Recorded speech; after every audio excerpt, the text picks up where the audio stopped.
শান্তি। Good morning, সবাইকে নমস্কার। আজ 3রা জানুয়ারি 2026 সাল। আজকে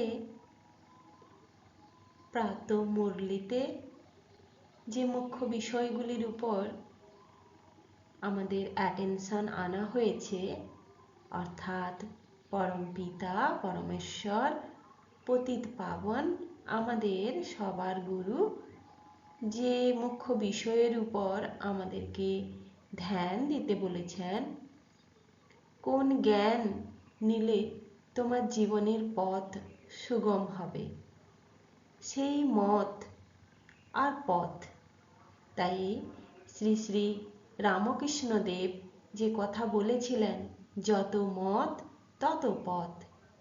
আর এখানে আমাদের সদ্গুরু দাতা ঈশ্বর কি বলছেন, তুমি কোন মতকে আশ্রয় করবে, কোন মতকে তুমি জীবনে গ্রহণ করবে, শ্রীমত, মনমত, পরমত, শাস্ত্রীয় মত। তো কোন মত আমাদের নিলে আমাদের জীবন সুখ শান্তিতে ভরে যাবে, আমাদের জীবনে সব কিছুর আধার প্রাপ্ত হবে। আজকে সেই বিষয় নিয়ে আমরা আলোচনা করব। চলুন। রামকৃষ্ণদেব তিনি যে অমর বাণীটি বলেছিলেন, সবাই কিন্তু তার যথাযথ ব্যবহার করে না। তিনি বলেছিলেন, যত মত তত পথ, অর্থাৎ যত ভিন্ন ভিন্ন ধর্মীয় মানুষরা রয়েছেন, সম্প্রদায় রয়েছেন, সবাই মতটা ভিন্ন ভিন্ন দিচ্ছেন, পথটা ভিন্ন ভিন্ন দিচ্ছেন, কিন্তু উদ্দেশ্যটা এক। তো আধ্যাত্মিক জীবনে সেই উদ্দেশ্য কি রয়েছে না, এই যে পরম ব্রহ্ম, এই ব্রহ্ম জ্ঞান, এটাই হচ্ছে আসল গন্তব্যের পথ। আর স্থান আমাদের সবার একই, আমরা ওই ব্রহ্মাণ্ড থেকে এসেছি, আর আমাদের সৃষ্টিকর্তা এক। কিন্তু এই কল্পে বিভিন্ন মহাপুরুষরা এসে ভিন্ন ভিন্ন যে মত দিয়ে গেছেন, সেই মত অনুসারে পথও ভিন্ন ভিন্ন হয়ে গেছে। তাই রামকৃষ্ণদেব শিখিয়েছিলেন যে ভিন্ন ভিন্ন ধর্মের আচার আচরণ বা মত আলাদা হলেও সকলের উদ্দেশ্য, লক্ষ্য, গন্তব্য সেই পরম সত্যকে, ঈশ্বরকে লাভ করা। কত সুন্দর কথা, তাই না? সব ধর্মের সততা একই, সবাই আন্তরিকভাবে ব্যাকুল হয়ে তার দুঃখ কষ্ট দূর করার জন্য সেই ঈশ্বরের পথকে অবলম্বন করে, তার কাছে পৌঁছানোর চেষ্টা করে। কিন্তু যখন এই সত্যের কথা বলা হয়, তখনই তারা বলে, না, আমার ধর্মটা মনে হয় অনেক বেশি ভালো। বাস্তবে সেটা নয়। উদার মানসিকতার পরিচয় হচ্ছে আসল ধর্ম। শ্রেষ্ঠ পথ দৈবিক গুণ ধারণ করা আর সততার পথ অবলম্বন করা, যা অন্তিম লগ্নে আজকে এই কালো যুগ, কলিযুগ, কলহকারী যুগে সবাই কিন্তু ভুলে গেছে। উদার মানসিকতা মনে হয় কঠিন কিছু ব্যাপার। বাস্তব উদাহরণে যদি আমরা একটু বলি, যেমন একই পুকুরের জলকে কেউ জল বলে, কেউ ওয়াটার, কেউ পানি, ভিন্ন ভিন্ন নামে ডাকছে, কিন্তু জল কিন্তু কি করে? তৃষ্ণা মেটায়, স্বস্তি দেয়, শীতলতার প্রতীক। তাই ঈশ্বরকে যে ধর্মের লোক ডাকুক না কেন, ঈশ্বর সবাইকে সেই শীতল তার শান্তির ছায়াতে সে রাখে। কোন মতে আমরা তাহলে চলবো? শ্রীমত, মনমত, পরমত, শাস্ত্রীয় মত, আরো অনেক মত আছে, রাষ্ট্রীয় মত আছে।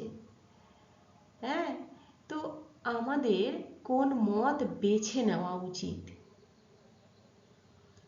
এখন সবাই আধুনিকতার ছায়াতে, আধুনিকতার আবরণে, মোড়কে, আর্টিফিশিয়াল যুগে সবকিছু যেন আর্টিফিশিয়াল হয়ে গেছে, তাই না? তো মনমত কি না নিজের খেয়ালে বা প্রবৃত্তি অনুযায়ী কাজ করা। আমরা সব কিছুর মধ্যে আমাদের নিজস্বতাকে আমরা ঢোকাই, এ খুব ভালো জিনিস। নিজের উপরে নির্ভর করা, নিজের ইচ্ছা শক্তিকে প্রাধান্য দেওয়া, কিন্তু একটুখানি আমাদেরকে লক্ষ্য রাখতে হবে যে এই ইচ্ছা বা নিজের মত কোনো বিকারে আসক্তি হয়ে করছি না তো? লোভ, মোহ, রাগ, ঈর্ষা, হিংসা এগুলোর উপর নির্ভর করে যদি আমি করি, তাহলে সেই মতটা কিন্তু আসরীয় মত হয়ে যায়। হ্যাঁ, নিজের অন্তরের কথা শুনুন, নিজের অন্তর্মনের সেই প্রকৃতিকে জানুন।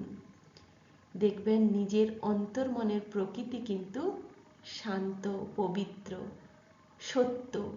তাই মনে হয় আমরা সবসময় সত্য শুনতে পছন্দ করি, বলতে যদিও কষ্ট হয়, কিন্তু অপরে যেন আমাকে সত্যটা বলে, এটা আমরা ইচ্ছা প্রকাশ করি। পরমত কি? অন্যের মত। পরমতে এখন কিন্তু পৃথিবী চলছে। দেখুন, দুই ভাইয়ের মধ্যে দ্বন্দ্ব, সেই দ্বন্দ্ব মেটাবে কে? অপরে।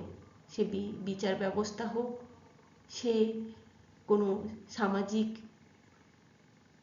প্রতিবন্ধকতা হোক, সব কিছু যেন আমরা অপরের উপরে দেখাতে চাই।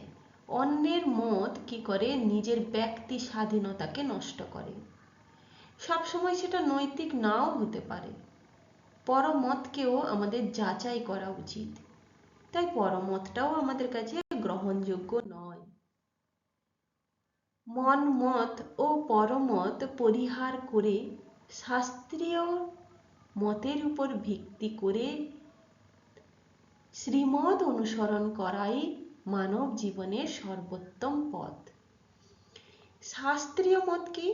অর্থাৎ আমাদের বিভিন্ন ধর্মগ্রন্থ রয়েছে, নীতিশাস্ত্র রয়েছে, যেখানে আমাদের আদর্শ, আমাদের রীতি নীতি, সিদ্ধি, আমাদের কতগুলো চরিত্রকে গঠন করতে শেখায়। এগুলো বিবেচনাযোগ্য, গ্রহণযোগ্য। এগুলোকে অনুসরণ করলে আমরা জীবনে অনেক স্বস্তি অনুভব করি, বিপদমুক্ত থাকি। কিন্তু শুভ বিবেকবান মানুষ, প্রকৃত জ্ঞানী মানুষ কিন্তু সৎ কর্মকে বিশ্বাস করে। আর শ্রীমত হলো সৎ কর্ম করা। মনসা বাচা কর্মণা, মনের ভাবনাতে সৎ থাকবে, কর্মতে সৎ থাকবে, বাণীতেও সত্যতা থাকবে। তাই শ্রীমতকে অনুসরণ করাই সবচেয়ে বেশি অনুসরণযোগ্য পথ, যেখানে নিজের কল্যাণও থাকে আর সামাজিক কল্যাণও থাকে। আমি এমন এক মতে চলতে চাই যে মত অনুসরণ করলে নিজের, দশের, দেশের এবং প্রকৃতিরও কল্যাণ হয়। তাই সেই মতকে গ্রহণ করুন, নিজেকে সর্বোত্তম জায়গায় নিয়ে চলুন। আজকে প্রাতঃমুরলিতে তাই শিব বাবা বলছেন, শ্রীমত অনুযায়ী চললে খুবই ফার্স্ট ক্লাস হবে। এটাই শ্রীমত, না শ্রেষ্ঠ মত, না ব্রহ্মা বাবার মত। এতে মুষড়ে পড়ে। লোকে সবাই ভাবে শিব বাবা বলছে না ব্রহ্মা বাবা বলছে। তাই নিজেদেরকে একবার যাচাই করে রাখা যে আমরা শ্রীমতে চলবো এবং শ্রীমত প্রাপ্ত করে আমরা সর্বদা কি হব না সুখ শান্তিতে পরিপূর্ণ হব। যদি কখনো এই শ্রীমতে আমাদের কাছে কোনো খারাপ সময় উপস্থিত হয়, তার রেসপন্সিবল কিন্তু শিব বাবা নিজেই থাকবেন। এই আশ্বস্ত আমাদেরকে করছেন, তাহলে আমাদের চিন্তা কিসের? ড্রামার রহস্য অনুযায়ী আমাদের ঈশ্বর প্রাপ্তি ঘটেছে, আর স্বয়ং ঈশ্বর বলছেন যে তুমি আমার মত অনুসারে চলো, যা কিছু হবে সব রেসপন্সিবিলিটি আমার। তাহলে শিব বাবার উপরে সমস্ত কিছু অর্পণ করে বিন্দাস জীবন অতিবাহিত করুন, আনন্দে থাকুন। ওম শান্তি।